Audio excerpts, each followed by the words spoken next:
আজি ৰাম মন্দিৰ তৈয়াৰ কৰিছে এইখন আমাৰ ঔৰংগজেবৰ দেৱাৰ মাটি হয় আজি অসমত কামাখ্যা মন্দিৰ মই আহ্বান চ্যালেঞ্জ কৰি কম এইখন মাটি আমাৰ ঔৰংগজেবৰ দেৱাৰ মাটি হয় আহোমসকলে কি কৰিছে আহোমসকলে একো কৰা নাই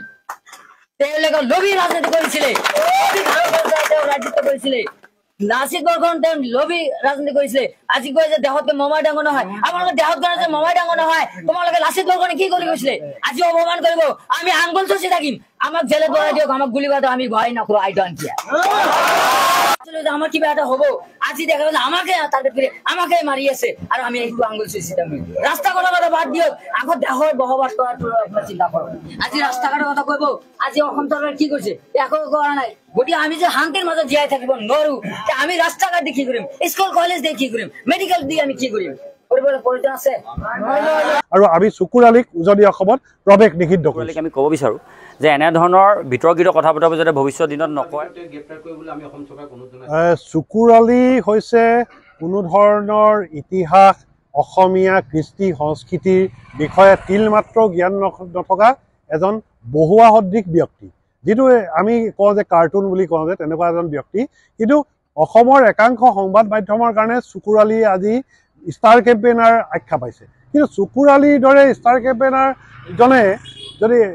আজি বিজেপিয়ে শাসনাধিষ্ঠ দলটো চকুৰ আলিক কেইদিনমান ব্যৱহাৰ কৰি এই নৰ্দমাত পেলাই দিলে তাৰপিছত বিভিন্ন দলে বিভিন্ন নিৰ্দলীয় প্ৰাৰ্থী বিভিন্ন ব্যক্তিয়ে চকুৰ আলিক ব্যৱহাৰ কৰি আছে শিৱসাগৰৰ এটা সামাজিক সাংস্কৃতিক অনুষ্ঠানে কেইদিনমানৰ আগত চকুৰ আলিক আনি পেলাই বৰপিৰা পাৰি পেলাই তেওঁলোক গামোচা চামোচাত বঁটা বাহন দিয়া দেখা গৈছে আমি আচৰিত হৈছোঁ এনেকুৱা এজন বহুৱা ব্যক্তিক যি ব্যক্তিজনে অসমৰ ইতিহাস কৃষ্টি সংস্কৃতি একোৱেই নাজানে একেবাৰে অপৰিপক্ক এজন অকমন্য ব্যক্তি সেই ব্যক্তিজনক আনি পেলাই বৰপিৰা পাৰি বহাই ষ্টাৰ কেম্পেইনাৰৰ দায়িত্ব দি তেওঁক গামোচা পিন্ধোৱা ৰাজহুৱা সভাত আমি আচৰিত হৈছোঁ আৰু তেওঁলোকক অসমৰ একাংশ মিডিয়াই আকৌ হাইলাইট দিয়ে ষ্টাৰ কেম্পেইনাৰ বুলি আমি সেইকাৰণে আচৰিত হৈছোঁ এটা কথা ক'ব বিচাৰোঁ যে শৰাইঘাটৰ যুদ্ধৰ যিগৰাকী প্ৰধান সেনাপতি মহাবীৰ লাচিত বৰফুকনে লবি ৰাজনীতি কৰা ঔৰংগজেবে কামাখ্যাত মাটি দিয়া এনেকুৱা ধৰণৰ উদ্ভট কথা কৈ অসমীয়া জাতিটোক বিপদে পৰিচালিত কৰিছে অসমৰ যিসকল বংগবলী মুছলমান আছে সেই মুছলমানৰ চকুৰ আলি প্ৰতিনিধিত্ব বুলি আমি ভাবিছোঁ বংগবলীয় একাংশ মুছলমানে অসমৰ হিষ্ট্ৰীটো বুৰঞ্জীটো বিকৃত কৰিবলৈ চকুৰ আলিক ব্যৱহাৰ কৰে বুলি ভাবিছোঁ সেয়েহে উজনি অসম মুছলিম কল্যাণ পৰিষদে আজি উজনি অসমৰ শিৱসাগৰ ডিব্ৰুগড় যোৰহাট গোলাঘাট লখিমপুৰ ধেমাজি আৰু শোণিতপুৰ জিলাত 8খন জিলাত চকুৰ আলিৰ প্ৰৱেশ আমি নিষিদ্ধ কৰিছোঁ চকুৰ আলিৰ দৰে ধুৰন্ধৰ লম্পট এজন ব্যক্তিক আমি উজনি অসমত প্ৰৱেশ নিষিদ্ধ কৰিছোঁ আৰু আমি সদৌ তাই আহোম ছাত্ৰ সন্থাক অনুৰোধ জনাইছোঁ যে লাচিত বৰফুকনৰ বিৰুদ্ধে যিহেতু সেয় জ্ঞান কৰি এটা বিৰূপ মন্তব্য দিছে যে আটাচুৰ ফালৰ পৰা চকুৰ আলিৰ বিৰুদ্ধে গোচৰ ৰুজু কৰিবলৈ আমি আটাচুৰ নেতৃত্বকো অনুৰোধ জনাইছোঁ চকুৰ আলিৰ ওপৰত কিবা ক'ব লাগে বুলি নাভাবোঁ কিন্তু এটা কথা স্পষ্ট ভাষাৰ চকুৰ আলিক আমি ক'ব বিচাৰোঁ যে এনেধৰণৰ বিতৰ্কিত কথা পতাব যাতে ভৱিষ্যত দিনত নকয় তাৰ আমি তেওঁক সকিয়নি প্ৰদান কৰিছোঁ আৰু এই কথাটোৰ যোৱাকালি যি লাচিত বৰফুকনে লবিৰ ৰাজনীতি কৰিছিলে বা অন্যান্য যি ধৰণৰ কথা বতৰাবোৰ কৈছে কথাবোৰৰ ওপৰত কথা বতৰাবোৰ ওচৰত যাতে ক্ষমা খোজে তাৰ আমি দাবী উত্থাপন কৰিছোঁ আমি চকুৰ আলিৰ আচলতে এই ধৰণৰ আচৰণ অসংযত আচৰণ আৰু অমাৰ্জিত কথা বতৰাত আমি আচৰিত হ'বলগীয়া কোনো কথা নাই কিন্তু আমি আচৰিত হৈছোঁ সেইসকল লোকৰ ওচৰত যিসকল লোকে চকুৰ আলিক অনুষ্ঠান প্ৰতিষ্ঠানৰ মাতি গামোচা পিন্ধায় চকুৰ আলিক অনুষ্ঠান প্ৰতিষ্ঠানৰ মুখ্য অতিথি হিচাপে আমন্ত্ৰণ জনায় সেইসকল লোকৰ ওচৰত আমি আচৰিত হৈছোঁ সেইসকল লোকে কি বুজাব বিচাৰে আচলতে চকুৰ আলি এনেধৰণৰ মঞ্চত উপস্থিত হৈ এনে ভুল বাৰ্তা দিয়ক উত্তৰ প্ৰজন্মই এটা ভুল এটা ডাটা কালেক্ট কৰক এনেধৰণৰ কথা বতৰাবোৰ ভাবে নেকি আমি তেওঁলোকক আমি প্ৰশ্ন কৰিছোঁ আৰু অনাগত দিনত আমি বিশেষকৈ শিৱসাগৰ জিলাৰ কথা ক'ব যে শিৱসাগৰ জিলাত যাতে কোনো কাৰণতে চকুৰ আলি লিখীয়া ব্যক্তিক যাতে মাতি আনি গামোচা নিপিন্ধায় তাৰ আমি তেওঁলোকক অনুৰোধ জনাইছোঁ আৰু বিশেষকৈ উজনি অসমত চকুৰ আলিয়ে যাতে প্ৰৱেশ কৰাৰ ক্ষেত্ৰত যাতে 10 বাৰ চিন্তা কৰে তাৰ কাৰণে আমি চকুৰ আলিক সকিয়নি প্ৰদান কৰিছোঁ আৰু অন্যথা আমি ইয়াৰ পৰৱৰ্তী পৰ্যায়ত চকুৰ আলিক আমি যদি এনেধৰণৰ পৰ্যায়তে যদি গৈ থাকে আমি তেওঁৰ চকুৰ আলিৰ ওপৰত আমি আইনী পক্ষে গোচৰ তৰিবলৈ আমি বাধ্য হ'ম বিকৃতি ঘটা পাবত গজা চকু আলি আহোম জনগোষ্ঠীৰ ওপৰত যি মন্তব্য প্ৰকাশ কৰিলে উজনি অসম থলুৱা মুছলিম পৰিষদে তীব্ৰ গৰিহণা দিয়াৰ লগতে 24 ঘণ্টাৰ ভিতৰতে গ্ৰেপ্তাৰ কৰিবলৈ আমি অসম চৰকাৰক অনুৰোধ জনাইছোঁ যদি 24 ঘণ্টাৰ ভিতৰতে গ্ৰেপ্তাৰ নকৰে আমি নিজেই কেছ ৰেজিষ্টাৰ কৰিবলৈ বাধ্য হ'ম আৰু তেওঁ যি মন্তব্য প্ৰকাশ কৰিছে আহোমে ভাগ ভাগ কৰিছিলে সেই যথামূৰ্খকে নাজানে যেন আহোমে ভাগ ভাগ কৰা নাই আহোমে হাত মাৰি পেলাই হাত এক কৰি পেলাই বৰ্ষণ কৰিছিলে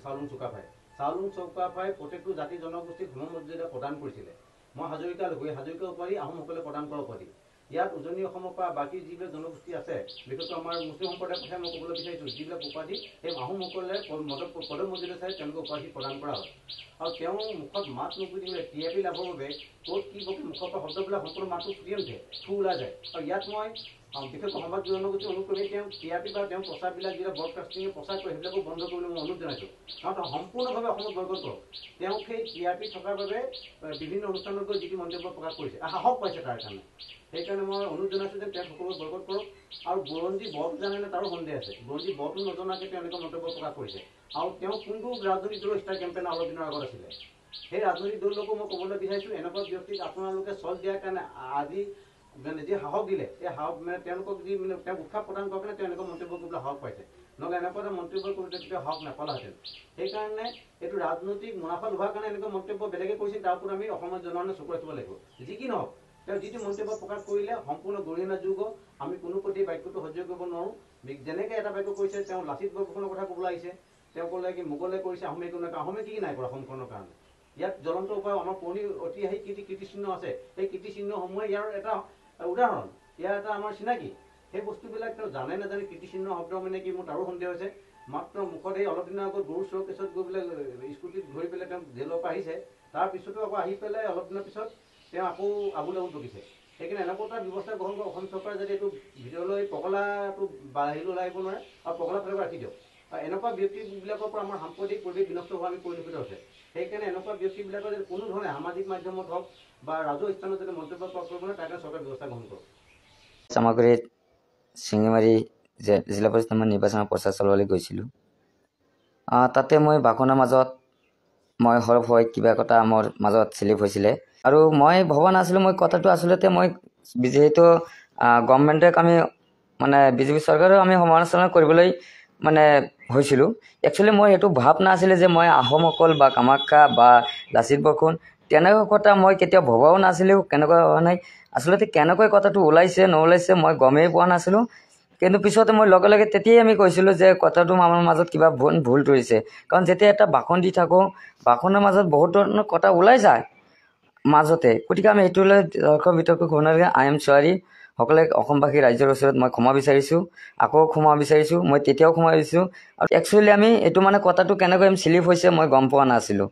আৰু মই এইটো অনুভৱো কৰা নাই যে মই এইটো চিলিপ হৈছোঁ বুলি। চুগেলিক মাৰিব পাৰে, চুগেলি জেলত দিলেও চুগেলি কথাটো ওলাই নাহিব।